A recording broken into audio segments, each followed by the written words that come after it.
Há mais de 500 anos atrás, Lutero começou um movimento que se faz necessário até hoje. É tempo de, mais uma vez, olhar para a sociedade e reformar. E no dia 28, reformar a religião. Muito bem. Nós queremos começar, então, pela leitura bíblica da mensagem de hoje, que é a leitura que está em Neemias, capítulo 8, do versículo 1 até o 10. Quem tem a Bíblia aí, Neemias, capítulo 8, versículo 1 até o 10. E a palavra nos diz assim: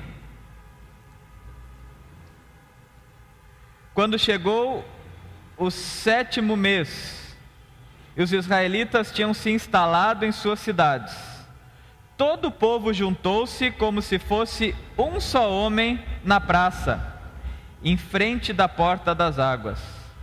Pediram ao escriba Esdras que trouxesse o livro da lei de Moisés, que o Senhor dera a Israel. Assim, no primeiro dia do 7º mês, o sacerdote Esdras trouxe a lei diante da assembleia, que era constituída de homens e mulheres, e de todos os que podiam entender. Ele a leu em alta voz, desde o raiar da manhã até o meio-dia, de frente para a praça, em frente da porta das águas, na presença dos homens, mulheres e de outros que podiam entender. E todo o povo ouvia com atenção a leitura do livro da lei. O escriba Esdras estava numa plataforma elevada, de madeira, construída para a ocasião. Ao seu lado à direita estavam Matitias, Sema, Ananias, Urias, Ilquias e Maacéias. E à esquerda estavam Pedaías, Misael, Malquias, Hassum, Rasbadana, Zacarias e Mesulão. Esdras abriu o livro diante de todo o povo, e este podia vê-lo, pois ele estava num lugar mais alto. E quando abriu o livro, o povo todo se levantou. Esdras louvou o Senhor, o grande Deus, e todo o povo ergueu as mãos e respondeu: Amém, Amém. Então eles adoraram o Senhor prostrados, rosto em terra. Os levitas Jesua, Bani, Serebias, Jamim, Acube, Sabetai, Odias, Maacéias, Quelita, Azarias, Josabade, Anã e Pelaías instruíam o povo na lei, e todos permaneciam ali. Leram o livro da lei de Deus, interpretando-o e explicando-o, a fim de que o povo entendesse o que estava sendo lido. Então Neemias, o governador, Esdras, o sacerdote e escriba, e os levitas que estavam instruindo o povo disseram a todos: Este dia é consagrado ao Senhor o nosso Deus. Nada de tristeza e de choro, pois todo o povo estava chorando enquanto ouvia as palavras da lei. E Neemias acrescentou: Podem sair, e comam e bebam do melhor que tiverem, e repartam com os que nada têm preparado. Este dia é consagrado ao nosso Senhor. Não se entristeçam, porque a alegria do Senhor os fortalecerá. Esse texto é o texto, então, que nos convida a pensar nessa noite, a meditar nessa noite, a ouvir a mensagem nessa noite, sobre a nossa temática, reformar a religião. Se nós olhamos essa série durante esse mês, nós tratamos alguns temas que têm tudo a ver com a nossa sociedade, que têm tudo a ver com o nosso dia a dia e com a nossa vida. E hoje o tema, então, reformar a religião, nos leva, quem sabe, para aquilo que é o principal, que deve ser o foco, que é onde está a origem de todas as coisas. O pastor Paul Washer, ele vai dizer o seguinte: não existe reforma até que a palavra de Deus penetre no fundo da sua alma e transforme todos os aspectos da sua vida. O que ele diz é que a verdadeira reforma acontece quando a palavra de Deus, ela penetra tão fundo na nossa vida, tão fundo na nossa alma, que em tudo que nós fazemos, em todos os aspectos, em todas as direções, nós percebemos então que Deus transformou. Agora que nós então tivemos todo esse mês de campanha eleitoral, todo esse tempo de tantas promessas, de ouvir tantas coisas sobre política, uma coisa que é comum entre tudo que nós ouvimos, é que todo e qualquer político, quando vai mostrar o seu plano de governo, obrigatoriamente tem que falar qual é a proposta dele para a educação, por exemplo. Porque todos nós entendemos, precisamos ter uma boa educação, temos direito a uma boa educação. A educação faz parte da nossa construção como seres humanos.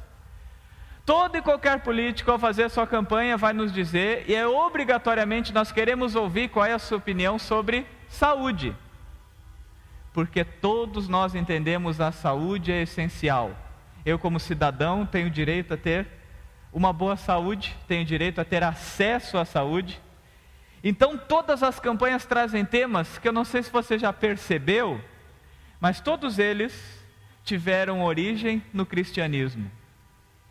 A reforma protestante foi quando Lutero falou, e entre aquilo que ele escrevia, ele dizia: ao lado de toda a igreja deve haver uma escola. Num tempo onde a regra era as pessoas não ter instrução, não ter ensino, não ter conhecimento, o que Lutero fez? Ele incentivou, ele mostrou a igreja que transforma a vida das pessoas, o coração transformado por Deus, ele é voltado também para transformar a sociedade na que ele vive. Então isso que se fala hoje, de que nós queremos e nós entendemos a importância e o direito que nós temos a ter educação, lá na sua origem tem a ver com aquilo, como diz a palavra, onde a palavra de Deus penetrou na vida das pessoas, e o reflexo é que ele transforma uma sociedade. Da saúde a mesma coisa. Se olhamos para a nossa própria cidade de Jaraguá, os principais hospitais têm origens cristãs. Hospital São José, de origem católica, Hospital Jaraguá, de origem evangélica. Começa a se tornar acessível o cuidado, a dedicação a cuidar da pessoa, entender que a saúde é importante, é direito de todos, a partir do que a vida com Deus fazia na vida de pessoas, e essa vida com Deus faz com que em todos os aspectos da vida nós queremos e nós buscamos e nós vamos atrás de transformação. O texto que nós lemos de Neemias nos conta de um episódio aonde ele conclui uma grande obra. Nós falamos já algumas vezes sobre Neemias aqui na igreja, mas Neemias então foi alguém que voltou para sua cidade, depois de receber a notícia que os muros da cidade estavam destruídos. O que significava isso? A cidade estava em ruínas, e os muros significavam a proteção, a estabilidade, significava a estrutura de uma cidade, é o que fazia uma cidade ser cidade. E a notícia para Neemias é que a sua cidade estava vulnerável, destruída, estava em ruínas. A Bíblia nos diz que então em Deus, ele ora, ele chora, ele jejua, e ele toma a atitude de reconstruir os muros da sua cidade. De, com a ajuda de Deus, voltar para a sua terra, com a ajuda do seu povo, fazer uma reconstrução, para que houvesse de novo segurança, para que houvesse de novo proteção, para que a cidade de novo fosse reestruturada. E começa uma longa batalha de reestruturação da cidade, com inimigos internos, com inimigos externos, contando com desânimo, com ânimo do povo. Mas essa obra, depois de muita luta, depois de muita busca, ela acontece. E o texto que nós lemos é quando a obra está pronta. Só que Neemias e Esdras, que era o sacerdote da época, entenderam o principal. A ruína do nosso povo não tem a ver com a falha na educação. A ruína do nosso povo não tem a ver com a falta de segurança. A ruína do nosso povo não tem a ver com a ganância de alguns. A ruína do nosso povo não tem a ver somente, quem sabe, com a corrupção. A ruína do nosso povo tem a ver, porque eles esqueceram de colocar Deus como o principal em suas vidas. Quando uma pessoa esquece o lugar de Deus, quando um povo esquece o lugar de Deus, a ruína em todas as áreas é consequência disso. E quando Neemias restaura tudo, ele percebe, não adianta restaurar tudo, se aquilo que mantém a restauração fica de lado. Então a grande reforma que acontece para aquele povo é, a Bíblia toma o seu lugar na vida deles. A palavra de Deus, que no caso era o livro da lei, é trazido de volta para que as pessoas lembrassem o que lhes dá sustento, aonde de fato está a segurança, o que de fato era a sua esperança e o que seria a única maneira de não arruinar tudo de novo alguns anos depois. Era quando Deus tivesse o seu lugar como lugar principal. Era quando a palavra de Deus fosse aquela que movia as pessoas. E nós estávamos diante de um povo que muitas vezes esqueceu de Deus. E a consequência? Ruína.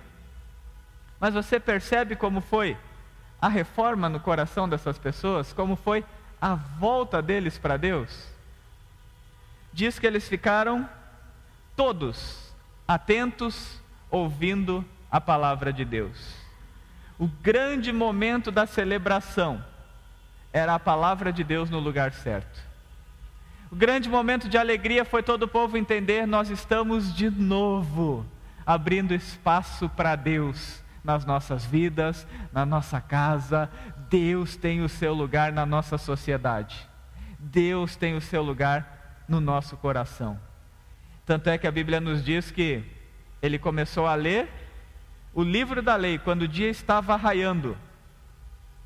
E era meio-dia e o povo ainda estava ouvindo. Uma pregação um pouco mais longa do que nós temos de costume. E é interessante que, perto do meio-dia, a reação não era "e vários dormiram", ou "vários não conseguiram mais prestar atenção". A reação era: vários estavam chorando. Vários estavam lamentando. Qual era a lamentação desse povo? Era a lamentação que marca a vida, por exemplo, de Lamentações de Jeremias, que quando ele toma consciência da ruína do seu povo, quando ele toma consciência da tragédia que há no seu meio, ele tem uma consciência maior. O que acontece na minha sociedade não é culpa do governo, não é culpa da minha mãe, do meu pai, não é culpa do meu inimigo, é culpa do meu pecado. É culpa de quem eu sou e de quanto eu esqueço de Deus sendo quem eu sou. E por isso o povo ouvia atentamente essa lei dizendo: Deus, nós precisamos voltar para os teus caminhos. Se você ler atentamente Esdras e Neemias, tem uma bonita confissão. Que eles, quando eles ouviam, eles perceberam aonde eles estavam. O quanto eles tinham culpa na ruína daquela estrutura. E o quanto eles entenderam, mesmo tudo construído novamente, ainda estamos vazios, porque precisamos reconstruir, reformar a nossa vida com Deus. Então essa reestruturação, essa reforma acontece, Deus toma o seu lugar, e assim a palavra nos incentiva a entender que nós somos pessoas em constante reforma. E o desafio para todos nós é reformar a religião. Se entendemos que quando Deus está no principal lugar, todos os outros assuntos vão ser assuntos que estão sendo resolvidos na nossa vida, encaminhados na nossa vida, reformados na nossa vida. Tem um slogan que ficou famoso como o slogan da reforma, que eu pesquisei. Ele primeiro era intitulado a Martinho Lutero, alguns falaram que de repente seria de Calvino, mas ele é um pouco posterior. Mas ele se tornou conhecido ao longo da história a partir da tradução latina, a partir do latim, que dizia Ecclesia Reformata, et semper reformanda est. Se tornou um slogan em todo lugar onde tinham escritos da reforma. A partir desse período, as pessoas colocavam junto essa frase, que significa igreja reformada, sempre se reformando. Foi uma frase de um teólogo holandês chamado Gisbertus Voetius, que viveu entre 1589 e 1676. Mas era a consciência e foi aquilo que se tornou a marca daquilo que a igreja conquistou novamente, de entender. Uma igreja que experimenta a reforma, que celebra a reforma em todas as áreas da sua vida, colocando Deus no seu lugar, colocando a palavra de Deus no centro novamente. É uma igreja que tem que entender que ser reformado é algo que sempre precisa ser renovado em nossa vida. A experiência com Deus há 10 anos atrás foi uma reforma, mas existe uma reforma constante, direta e diária, que precisa acontecer no nosso relacionamento com Deus e na nossa igreja. De sempre de novo entender, Deus precisa tomar o seu lugar. Em todas as áreas da nossa vida, em todos os aspectos, nós temos provas e mais provas que a reforma é constantemente necessária para que tudo não desabe. Nós estamos agora na reforma da nossa igreja e quem tem acompanhado o processo, ou mesmo quem não acompanha tão de perto, percebe o quão difícil, o quão trabalhoso é fazer uma reforma numa estrutura já tão antiga e há tanto tempo, quem sabe, sem uma reforma. Agora, mexer em tudo isso dá trabalho, porque o natural é que onde não há reforma, onde não há renovação, as coisas desandam, as coisas vão precisando ser renovadas. Você já teve a experiência provavelmente na sua casa: estraga a pia, arruma a pia, estraga o chuveiro, arruma o chuveiro, queima a lâmpada, arruma a lâmpada, entope o ralo. Aí eu peguei e coloquei um controle no portão de casa, o controle não estava funcionando. No dia que eu arrumei o controle, parou de funcionar o controle da chave do carro. Você arruma uma coisa e estraga outra, e você tem que estar trocando, você tem que estar renovando, você tem que estar arrumando, porque no momento que você esquece, tudo começa a ir em ruínas. Você já percebeu isso no seu dia a dia? Aquilo que não é constantemente reformado entra em ruínas. E a reforma da religião é um tema que nos desafia, é um tema que nos faz pensar o que nós entendemos de Deus, como nós nos relacionamos com Deus e que importância Deus tem na nossa vida. O povo que aqui estava diante de Neemias é um povo que esqueceu de tudo isso, e não foi um dia que acordou e estava tudo em ruínas. Foi uma constância de se afastar do que Deus falava, foi uma constância de se afastar do que eles precisavam rever na sua vida, foi uma constância de se afastar do arrepender-se. O povo aqui chorava ouvindo as Escrituras. Quantas das nossas orações e nossas confissões ainda nos levam às lágrimas? Quantas vezes diante de Deus nós ainda temos um coração que topa ser reformado, que permite ser reformado, que confessa diante de Deus: a minha estrutura precisa ser renovada. Esse povo entendia isso. E eu achei muito bonita uma oração chinesa que fala sobre reforma, que diz o seguinte: Senhor, reforma teu mundo, começando por mim. O desejo de reforma deve ter intrínseco o desejo de que essa reforma comece em você e em mim. Porque de fato, a verdadeira reforma que nós tanto ansiamos, que nós tanto desejamos, que nós tanto buscamos, ela precisa ser fruto daquilo que começa em nós. Não espere do resultado dessa eleição para que a sua vida seja mudada. Ela não tem esse poder. Nenhum governo é perfeito. E nenhum governo perfeito é capaz de mudar a tua condição de ser humano diante de Deus. Quem de repente vai torcer contra o que foi o resultado ou está frustrado com isso, também não pense que a tua vida está definida ou vai ser culpa de quem vai governar. A vida com Deus sempre superou homens e mulheres. Aquilo que Deus faz na vida das pessoas sempre vai além da reforma que nós precisamos ver em uma cidade. Cidades de primeiro mundo são as cidades onde existem os maiores índices de suicídio. Isso deveria nos ensinar alguma coisa. Nós tivemos em 2015 o pastor Parzani, e ele trouxe a pesquisa. Qual é o país mais feliz do mundo? Paraguai.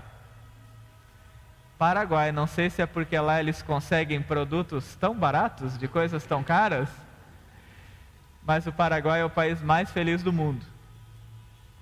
Por quê? Será que é porque eles têm uma segurança perfeita? Uma educação perfeita? Uma saúde perfeita? Creio que não. E nós sabemos que não. Entre esses 10 países, se eu não me engano na pesquisa dele, nenhum está entre os países de primeiro mundo. Ou seja, a verdadeira reforma que precisa acontecer é a que acontece no nosso coração. É quando a nossa vida entende o lugar de Deus. É quando a nossa vida coloca Deus no seu lugar. E aí o que acontece é consequência disso. Pare para pensar um pouco. Se de fato nós temos entendido qual é a verdadeira reforma necessária para o nosso país, para a nossa cidade. Você tem entendido que começa aqui? Você tem entendido que começa em nós? Você tem entendido que a verdadeira reforma é que acontece em nosso coração? Essa é a reforma que Deus quer fazer. A consequência de pessoas que esqueceram dessa reforma foi quando na sua religião, no seu religar-se com Deus, eles tiraram Deus do seu lugar. E a palavra de Deus passou a ser secundária. Em segundo, ao esquecer da lei de Deus, eles esqueceram do que ela falava. Uma das grandes características de quando Deus não está mais no lugar principal da nossa vida e que é necessário reforma, é quando nós nem sabemos mais o que Deus diz. Eu sou especialista em tal coisa, mas do que Deus fala eu não sei muito. Eu sou especialista lá na igreja em até pregar, quem sabe, cuidar do som, ficar na recepção. Eu ajudo em todos os grupos, mas da palavra de Deus eu não sei muita coisa. É necessário uma reforma. Quando Deus perde o seu lugar, isso faz de nós pessoas que estamos aos poucos perdendo aquilo que de fato é esse encontro com Deus. Aquilo que de fato é o que nos mantém em pé, aquilo que de fato é o que nos sustenta. Não é o nosso movimento, é a nossa atenção ao que Deus diz. Marta e Maria. Marta não é tudo o que você faz, é o quanto você está atento ao que Deus te diz. Essa é a primeira reforma. A consequência de pessoas que não se colocaram à disposição nessa reforma, inclusive, é buscar misturar na sua religião todo tipo de religiosidade, que tirava a graça de Deus, o que Deus é capaz de fazer e o poder de Deus do centro e colocava todo o poder no seu eu.